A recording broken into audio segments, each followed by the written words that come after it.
In October of 1997, four teenage best friends, Ashley, Brianna, Chloe, and Danielle, set out for one last girls' weekend before the chaos of college applications.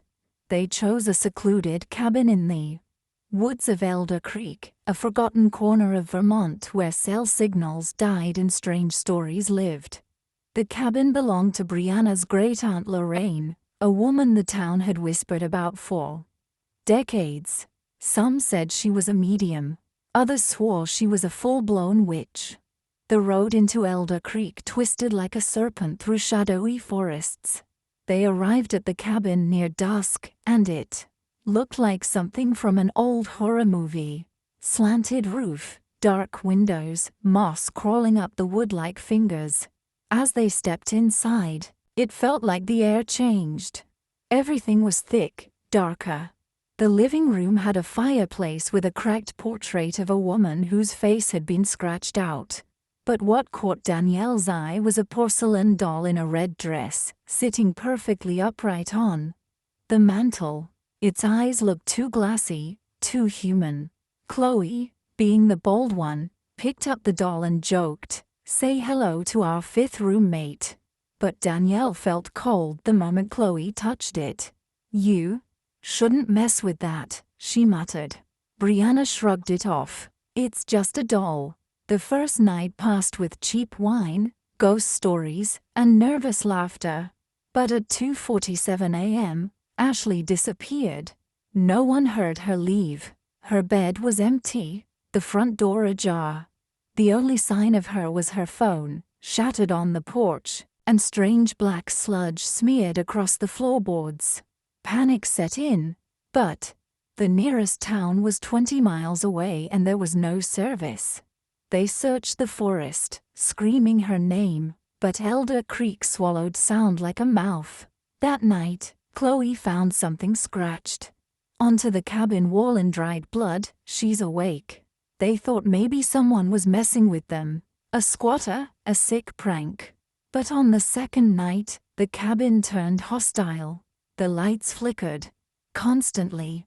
The mirror in the hallway showed shadows that weren't there. Brianna began to speak in her sleep, guttural, demonic voices in a language none of them understood. At 3:10 a.m., Brianna vanished. This time there was blood. Her blanket was soaked, but there was no body, no struggle, just gone. Danielle found her necklace near the attic trapdoor, the one no one had dared open. Now, it was just Chloe and Danielle. Both girls were cracking. Chloe began pacing, whispering to herself, clutching the doll like a lifeline. "She's coming," she said over and over. "She wants the rest." That night, Chloe changed. Her voice dropped. Her skin turned pale. She stood in front of the fireplace for hours, motionless, the doll still in her arms. Danielle begged her to come back to bed, but Chloe turned, slowly, and her eyes, pitch black, locked onto hers. "She's already inside," Chloe whispered. Danielle screamed and locked herself in the bathroom, crying until daylight. When she came out, Chloe was asleep on the floor with no memory of what had happened. But Danielle knew it wasn't over. She had one choice left: the attic. She pried open the trapdoor, climbed up into the choking dark. The attic smelled like rotten burnt hair. At the center was a circle of salt and ash, and the red-dressed doll sitting silently inside. Around her, photos of dead girls, their faces scratched out. Scraps of hair, bone fragments. A diary with pages filled with the words, "Feed her, keep her pleased, sacrifice the innocent."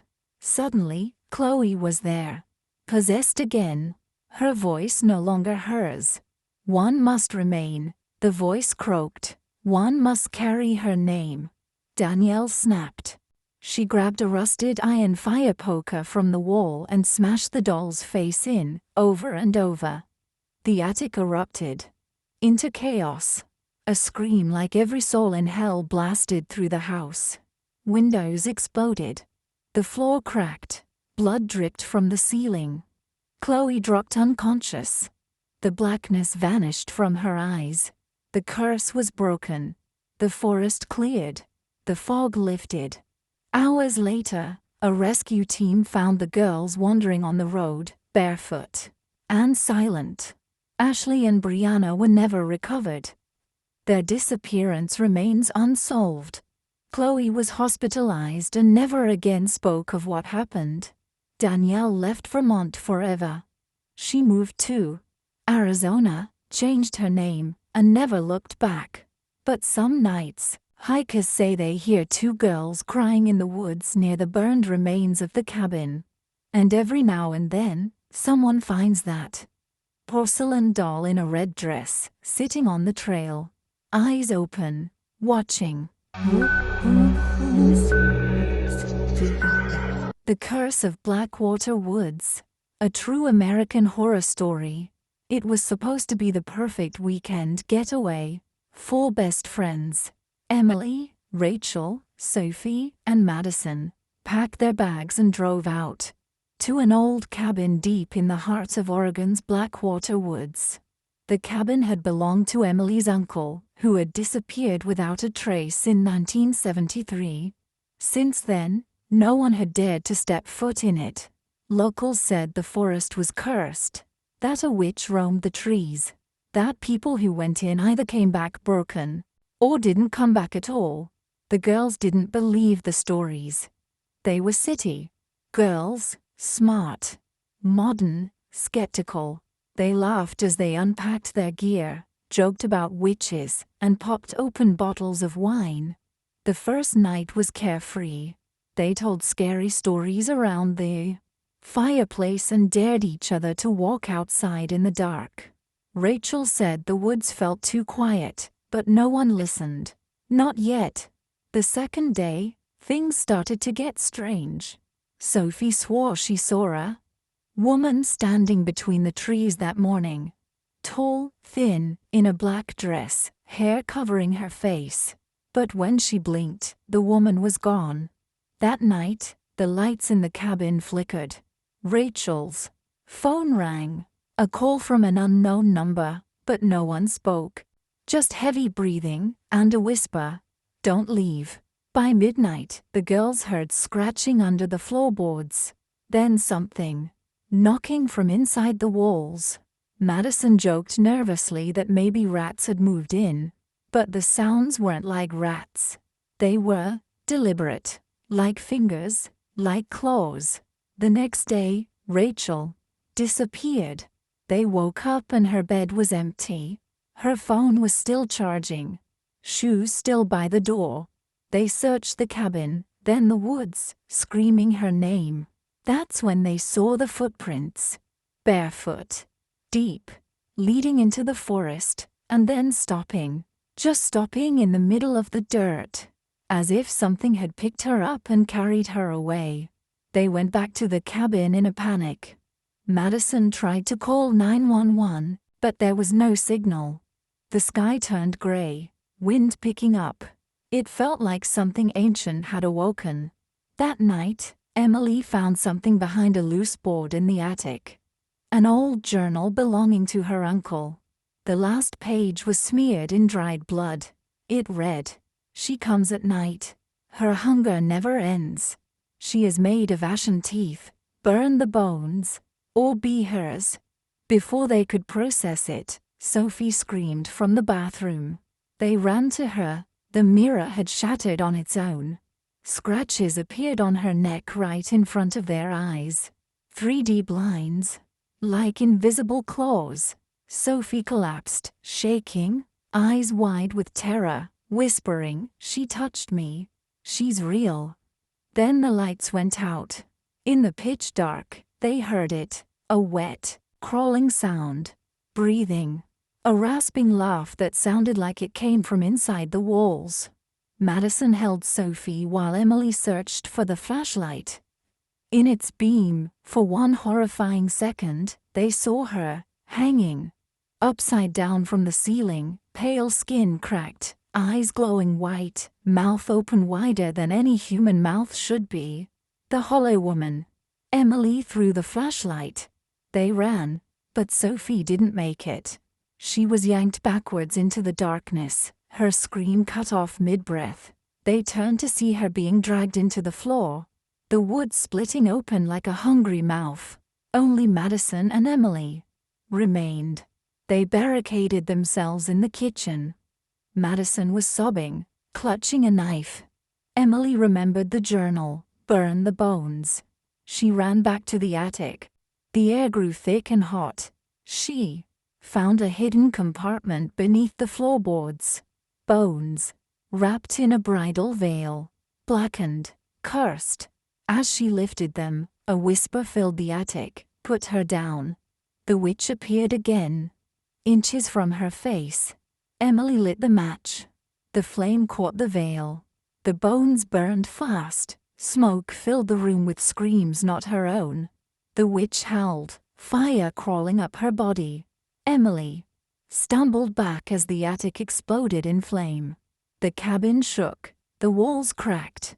Madison's screams echoed from downstairs. When Emily woke, it was daylight. The cabin was ash. She was lying on the forest floor, a hiker pulling her out. She was the only one found. Madison was gone. Sophie and Rachel were never seen again. The police found no bodies, just the remains of the cabin, and burn marks shaped like hands, pressed into the soil. Emily never spoke about what happened, but she never returned to the woods. People still vanish near Blackwater, and sometimes hikers report hearing screams after midnight, screams of girls.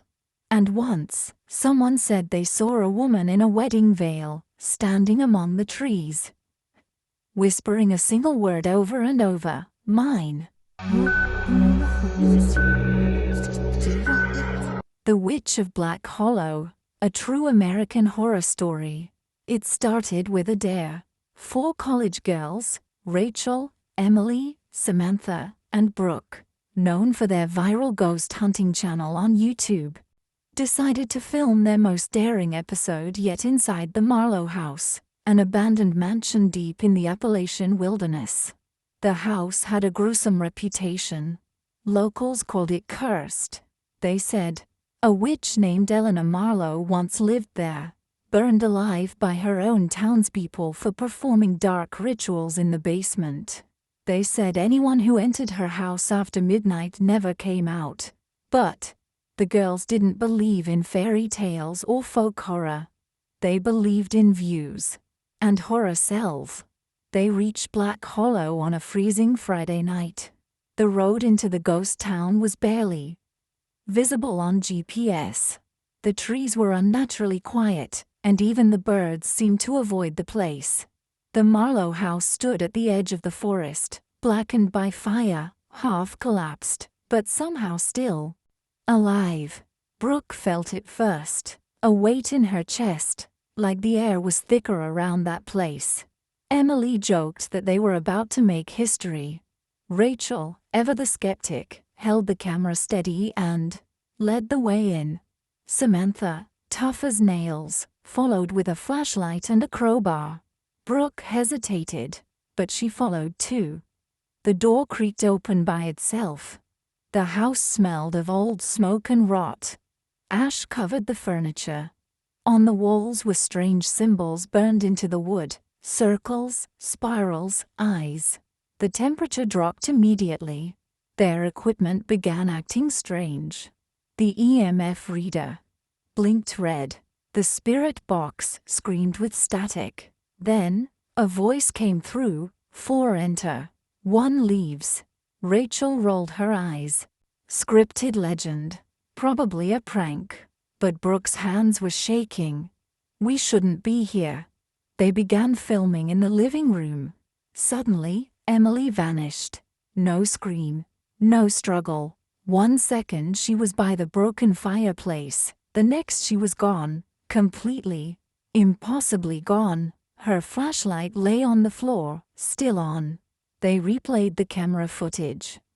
The last frame showed Emily looking up toward the stairs, her mouth open in silent terror, and then Something yanked her backward into the darkness. Rachel thought she fell through a floorboard or into a hidden passage. Samantha rushed upstairs to look.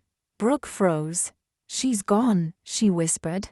"She's not coming back." They searched the entire house. Nothing. Then upstairs, in a burned-out hallway, Samantha found a message scratched into the peeling wall. "Blood for fire. Fire for silence. 2 remain." That's when the house groaned. The walls seemed to breathe. A door slammed by itself. Brooke screamed and ran out the front door to get something from the van.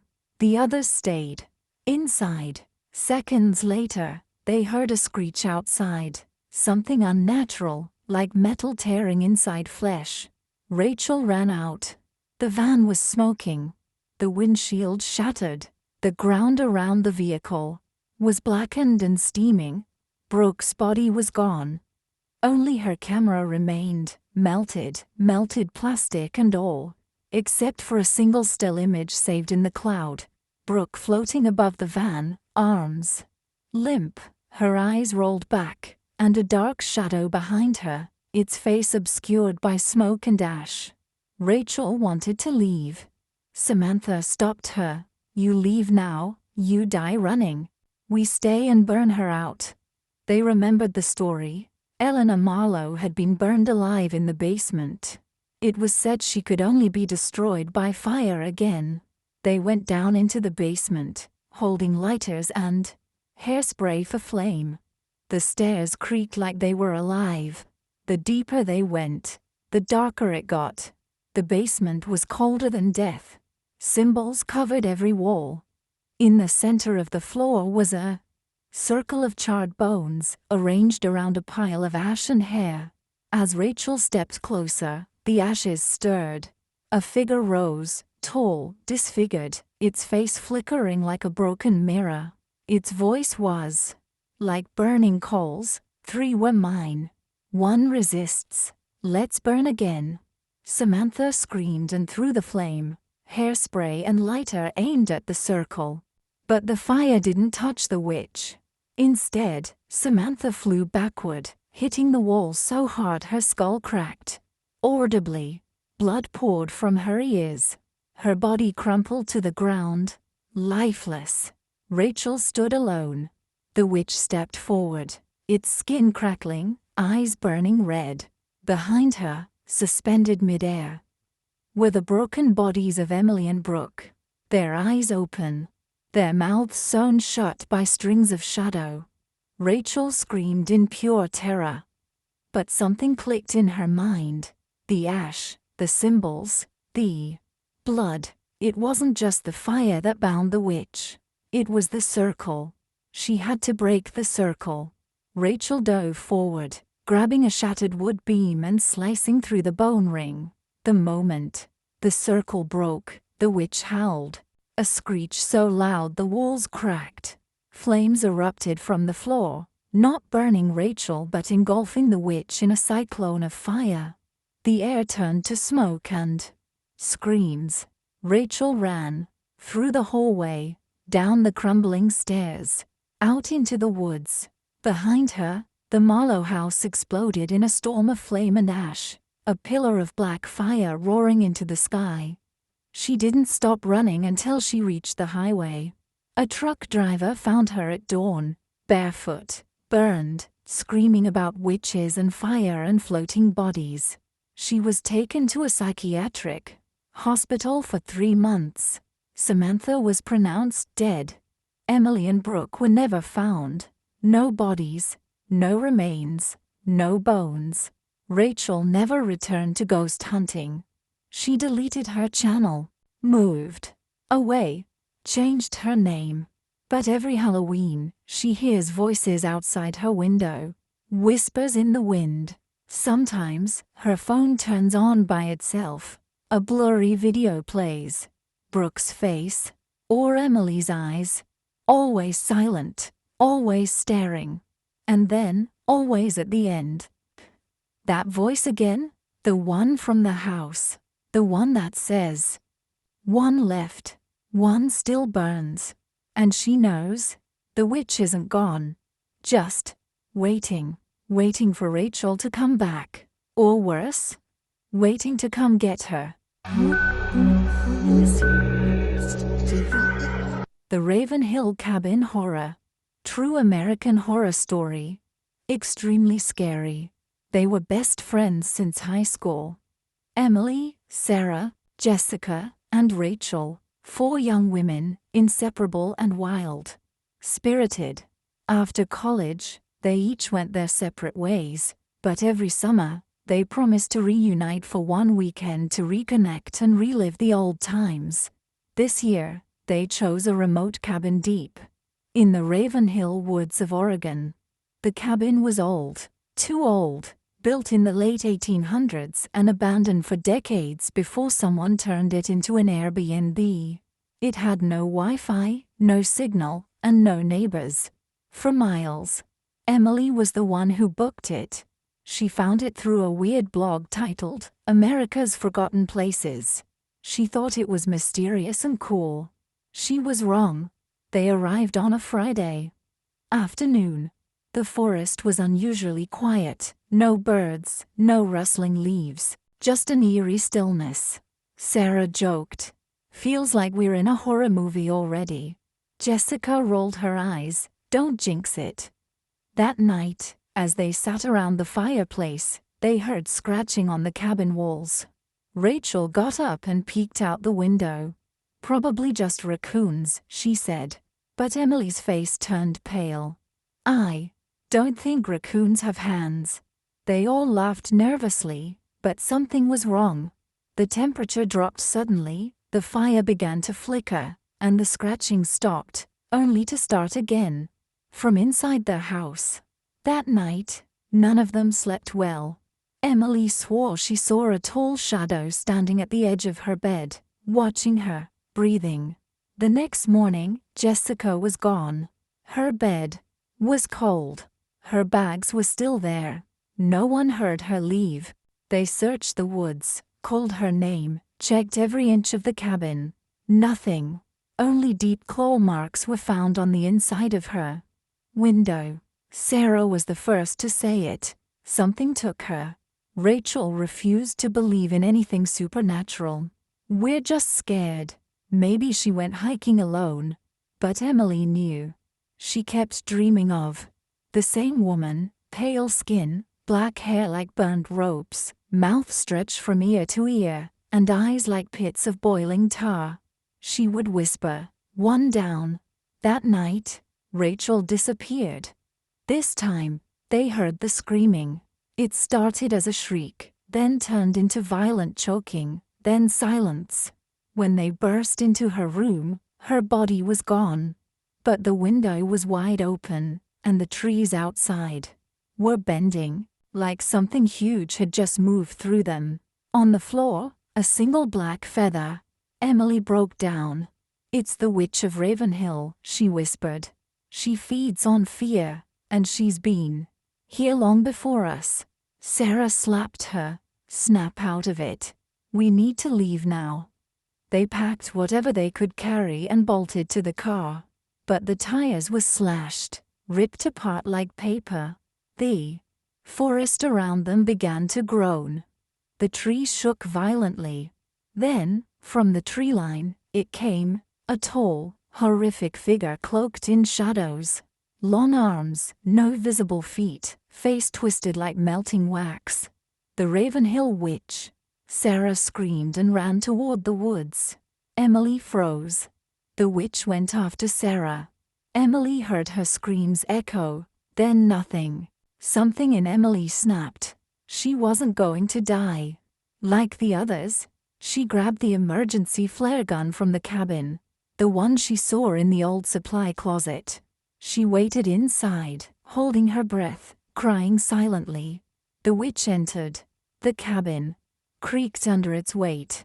Its long fingers brushed the walls, its head turning mechanically as it searched for her. When it found her, it smiled, a grotesque, unnatural grin. Emily raised the flare gun and fired. The flare hit the witch in the face. The creature screamed like 1,000 souls in pain. Its body caught fire, black smoke filling the cabin. The walls bled. The ground shook. But Emily didn't stop. She grabbed an oil lamp and held it at the burning body. The entire cabin lit up in a hellish blaze. Emily jumped through the window and rolled into the dirt, barely conscious, skin scraped, lungs full of smoke. By morning, rangers found her unconscious by the ruins of the cabin. She survived. She was the only one. Authorities never found the bodies of Jessica, Rachel, or Sarah. They chalked it up to a forest fire and dismissed Emily's story as shock and trauma, but she knows the truth. And every year, on the anniversary of that weekend, Emily receives a small, black feather in the mail, with no return address. And a note. 3 down. I never forget. I'm still hungry. This terrifying story is based on alleged events told by survivor Emily T., who has since disappeared without a trace. The Raven Hollow Incident. True American horror. It started like any other trip. 4 best friends, Madison, Chloe, Ava, and Brooke, packed up their car and headed deep into the Appalachian woods for a weekend getaway. They were college students, young and fearless, craving a break from midterms. Madison had found an old cabin listed online, buried miles away from the nearest town. No neighbors, no distractions, just trees, stars, and silence. They arrived late Friday evening.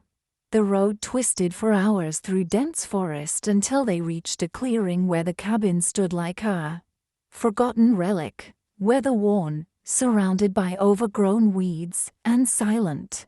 It looked abandoned. A deer skull hung from the porch beam. The air smelled damp, like wet soil and rust. Brooke laughed, nervously. Creepy, she said. Madison shrugged. It's just old. Adds to the vibe. Inside, the cabin was cold and musty. Cobwebs hung from the rafters. The electricity flickered, then died completely. At 10:38 p.m., they lit candles, drank cheap wine, played cards, and shared scary stories. They were still laughing when Chloe suddenly stopped talking, her eyes locked on the window. "Did you hear that?" she whispered. A soft scratching sound echoed from outside. Ava went to check, but there was nothing there. Just trees swaying in the wind. They tried to shake it off and went to bed. But Brooke couldn't sleep. At exactly 3:13 a.m., she woke to the sound of whispering. Not in the room, in her head. Words she didn't recognize. She sat up and saw something standing at the end of the hallway. A figure, tall and hunched, with long black hair and white eyes. It didn't move. It didn't blink. And then it vanished into the shadows. The next morning, they found a dead bird nailed to their cabin door, blood still dripping. They searched the area but found no tracks. Just a sick prank, Madison insisted, but her voice shook. That afternoon, while hiking through the woods, they stumbled upon something strange, an ancient stone well, surrounded by black feathers and bones. Symbols were carved into the trees around it. Ava said it felt wrong. "We should go back," she whispered. But Chloe laughed, tossing a rock into the well. They waited. No sound, no splash. That night, Chloe vanished. They found her phone on the floor of the kitchen. Her shoes were still by the door. No signs of a struggle. But there were muddy footprints leading down to a small door in the corner, a door they hadn't noticed before. It led to a root cellar. Brooke went down with a flashlight. She came back pale, shaking. "She's not here," she said, "but something else is." Her arms were scratched, her jacket torn. She refused to speak about what she saw.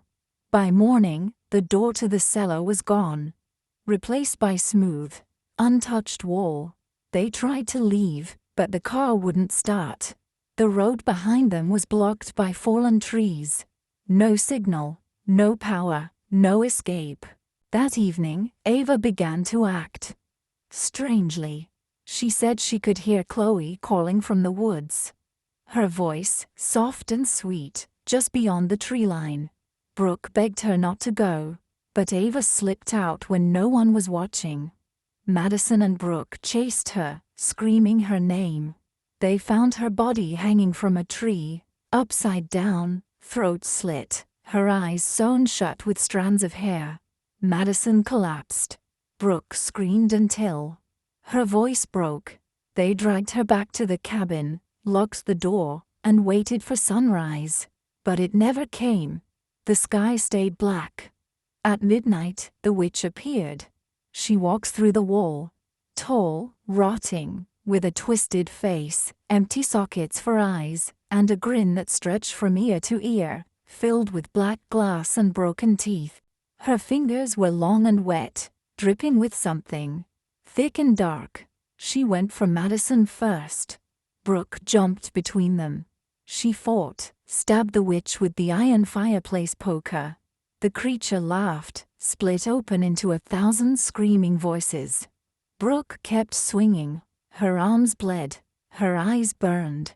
But she didn't stop until the thing burst into smoke. When the smoke cleared, only Brooke and Madison were left, barely breathing, drenched in blood. The cabin had returned to normal, clean, silent, the cellar door still gone. At dawn, they were found on the side of a road by a ranger. No one could explain how they got there. The cabin was never found again. GPS records vanished. No address, no listing. The area is now fenced off by the state. Madison never talks about it. Brooke tried therapy, churches, even exorcisms. But some nights, just after midnight, she hears Chloe's voice behind her, whispering, "You let me die. This is the Raven Hollow incident." And it's not just a story.